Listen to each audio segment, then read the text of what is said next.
Hello everybody, my name is Alex Harshman with Wholesale to Freedom. This channel is all about me teaching you how to wholesale with confidence, whether it's virtual or local. Today we're going to be going over part one of my very first wholesale deal that I made $65,000 on. I'm going to go over all the struggles I had and how I overcame those struggles and those hurdles and teach you from A to Z exactly what I did.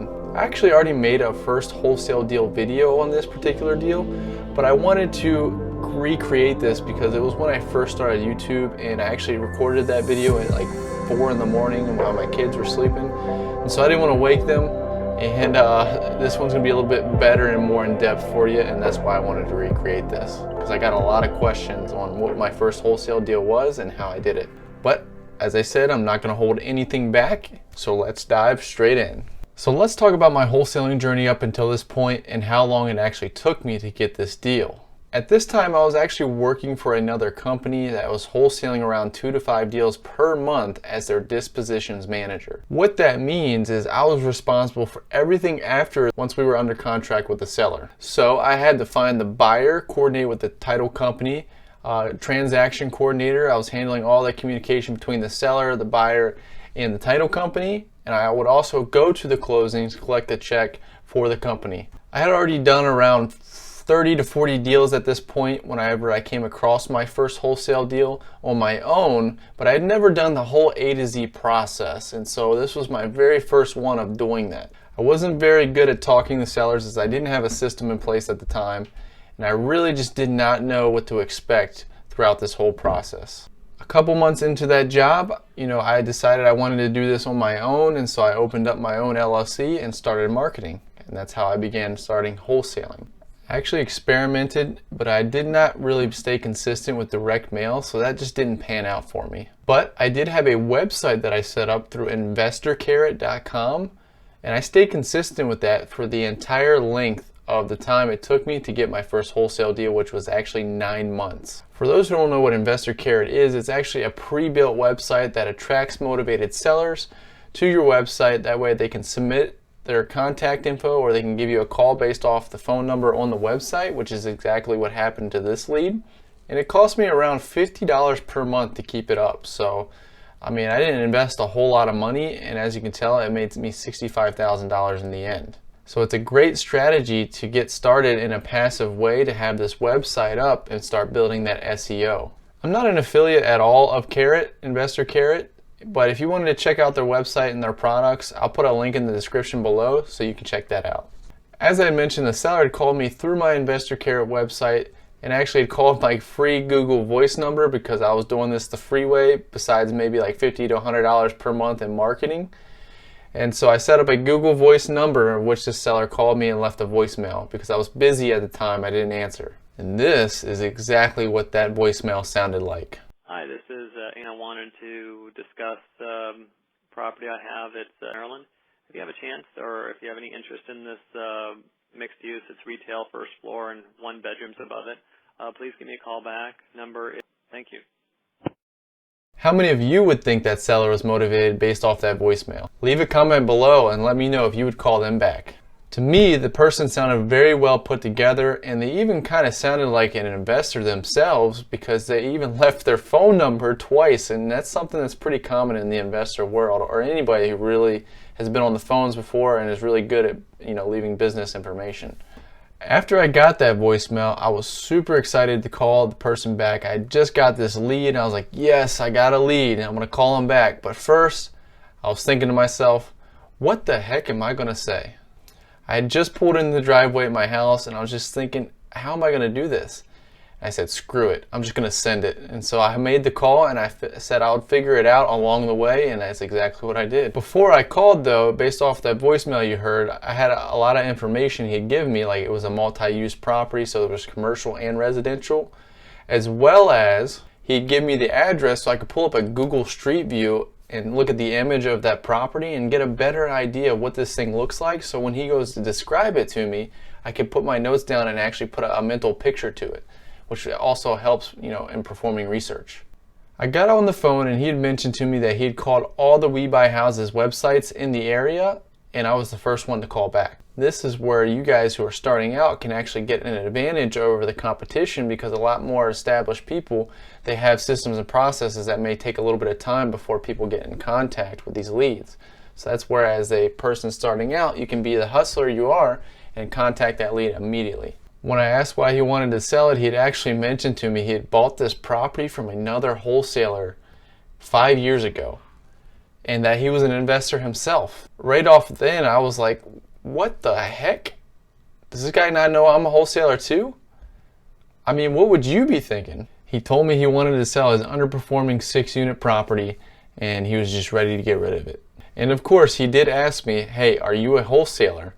And at this point, I knew that I didn't want to come across as just a wholesaler, because that's gotten a negative light in recent years, even more so, in the last 6 months. But I wanted to be transparent with him, as if that was something I did do, in case that is what it had to come across as to the seller, so that way there was no frustration or misguiding. So what I told him, I said, hey, we do wholesale from time to time. It is a strategy that we use and implement, but we always look to purchase the property ourselves first. Of course, he didn't have any problems with that. He just wanted to show how much he knew about wholesaling, which he really didn't know a whole lot. I called his bluff and found that out. But if I would have just said, hey, I'm a wholesaler, he probably wouldn't have took me as serious. When I was on the phone, I asked some questions about the property, so that way I could formulate my offer whenever I go to do my research. I asked him about the condition of the property. He went on to tell me that all the units were in great condition, besides one commercial unit that needed a full renovation because he had had it gutted and he never did anything with it, and that he had just invested $50,000 over the course of the 5 years he owned it, putting new roofs on, pulling permits for the city to get things up to code, etc., etc. So I thought to myself, what the heck's the problem here? It sounds like a nice piece of property that needs some work. What's going on? And he mentioned that he wasn't getting the rents that he was thinking that he was supposed to get, because he was not having positive cash flow. I asked him, I said, hey, have the rents ever been raised since you've owned it? He replied to me and said, no, I never raised the rents, and I've had a tenant in there for 14 plus years, and they've all been paying the same thing, but they pay on time each month. So in my head, I was like, what the, have you thought about raising the rents? I even asked him that. And he said, yeah, I thought about it, but I don't want to go through the headache of pulling more permits if I have to do repairs. I'm done with the city. I'm done with that whole process, and I don't want to deal with tenants anymore. I don't want to be a landlord. So I left it at that. A lot of people at that time would try to convince him, or maybe not know what to say, but at that, I was like, hey, I understand. We're going to move forward on this and do some research and go from there. And after I collected the rent amount that he was actually getting from his tenants, I found out later on, when I was doing the research, he was only collecting half, if not less than half, of what it was supposed to be renting in the area. Huge value add opportunity. And for those who don't know what that word means, or that phrase, value add, it just simply means there's a lot of opportunity to add value to the property price by increasing the rents, or by doing some minor repairs or management. So how did I find out exactly how much they should be renting for? Well, I'll tell you. I did want to mention that if you're finding any value out of this video, please be sure to give us a thumbs up, as it does help the channel, help it grow. Also, subscribe down below, click that notification bell, that way you get notified of any time I put videos out like this that are giving out free information that these big dogs are charging big dollars for. And that way you can get notified when I go live each Friday at 1 p.m. So that way I can answer your questions on wholesaling. Even after all my prior experience working for somebody else doing the dispositions on wholesales, I never actually dealt with a commercial property, which is something that's over 4 units. The reason why it's different is because banks look at these properties as a different kind of asset, because anything 4 units is under is considered residential still. And for those who didn't know, this is a big tip for you who want the house hack. You can actually purchase a 4-unit property, and a bank will still consider it as a single family. So when you go to get loans like FHA, VA loans, you can actually get those qualified for that 4 or less units. It would be beneficial for you to use that kind of loan on a property like that, especially when you're starting out, because you can live in one unit and rent out the others, and if not pay for your mortgage, make some money off of it. And then you're an investor yourself. But I still didn't have any idea of what I was going to make an offer on for this property because it was over 4 units. It had 2 commercial units in it, which means there was businesses inside of it, or there's 1 business and 1 that could be a business after renovation, and there's 4 residential units. Altogether 6 units total. So I thought outside the box, and I remembered that there was several buy and hold investors in the area that I had met through a local real estate investors association, or a RIA. For those who don't know what that is or how important they are, I actually have a video on how I got started in wholesaling, and I mentioned about how powerful it is to network with some of these individuals. It's a public event where real estate people who are investing in the area or looking to get invested in the area go to network with other people so that way they can collaborate, possibly meet private money lenders, and you can meet your cash buyers, and you can meet a wide variety of people that way, and it's extremely valuable. I think it's like $15 to $20, and sometimes it's free for your first meeting just to show up. Extremely valuable. I can't express how important that is to do that when you're just starting out. So I got their contact info through that local real estate meeting. I called them and I asked them all, hey, you know, in this area, what are you guys charging for rents for this kind of bedroom and bathroom layout? Well, what about commercial properties? Do you have any commercial properties that you're charging rents for, and how much are they based off the square footage? And after I collected all this information from all these different investors who are buy and hold investors in the area, I was able to calculate kind of what the rents should be, and I just averaged them all together. I found out that the rents are supposed to be twice as much as what the seller was already charging. Tremendous amount of value to be added just by simple, proper management. And this is an investor's dream because they know all they have to do is go in and kick those tenants out and charge the rental rates. Extremely simple property to renovate, or to add that value to increase the value of the property. Now, even with that information, I still wanted a little bit more concrete evidence. So what I did was I reached out to a local realtor. The realtor in the area that I knew, he was the best at commercial properties as far as selling and buying. And the reason I knew that he was one of the best was because every time I drove to the city, I would see this guy's face on a poster that says for sale or for rent or for lease. And it would always be the same dude. And so what I would do is I called that number, I reached out to him, and I actually talked to him before a couple times. But I asked him, I said, hey, you know, a property that just needs this and it could rent for this, what would you sell that for? Or what could that be sold for? And he told me, you know, I just sold one around the corner, same layout, same condition, for $250,000. And at this point, I had a good baseline of what I could formulate my offer off of. Now, I did all this research as soon as I got off the phone with the seller because I just needed that little bit of information I collected from him to formulate an offer and to gather all this other intel from the other investors in the area, leveraging their knowledge, so that way I didn't have to recreate the wheel, especially as somebody who's never done it himself. You know, I was never a buy and hold investor. I had not owned properties at this time. I didn't know what the things would rent for, so instead of just diving on Zillow or all these different websites that these people teach you, I went straight to the source of the people who are actually doing it. And that's why I put that as a pro tip, because not many people are going to know how to do that. And anybody can do it just by simple networking. I waited until the next day to make the offer because at the time I wasn't savvy enough to understand how to do it and not come across as desperate.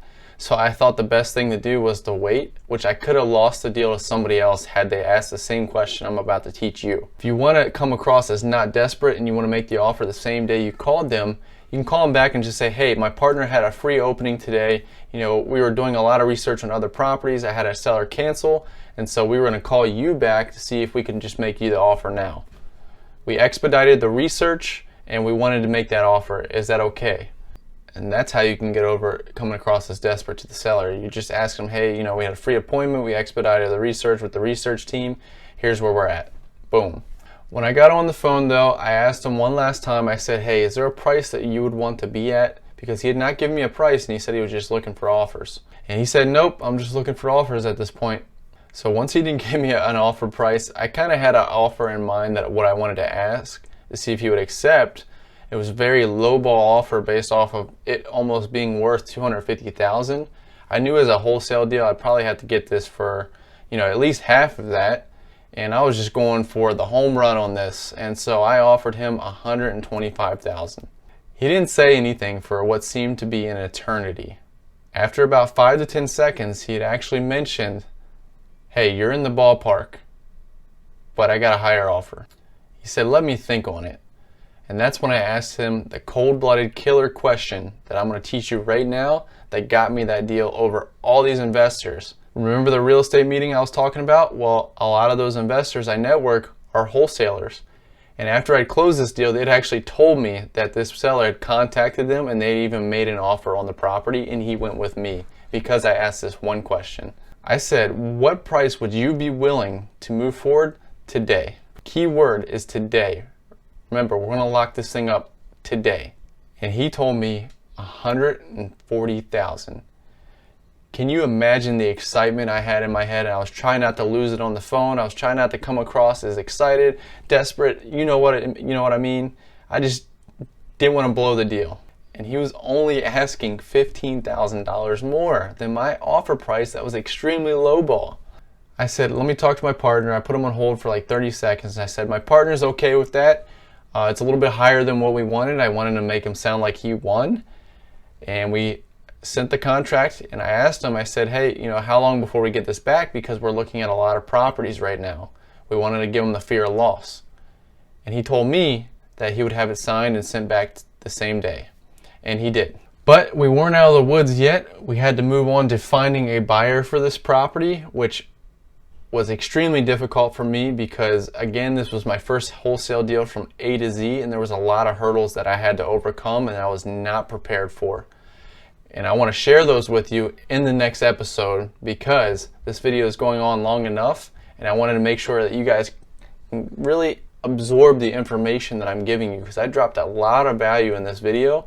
And if you found any value from it, again, smash that thumbs up, click that subscribe button. That way you get notified of any of my future videos, or when I go live, or when I post the next part of this series, because you guys are going to want to stay tuned for it. As always, I just want to say thank you for watching, and I'll see you in the next one.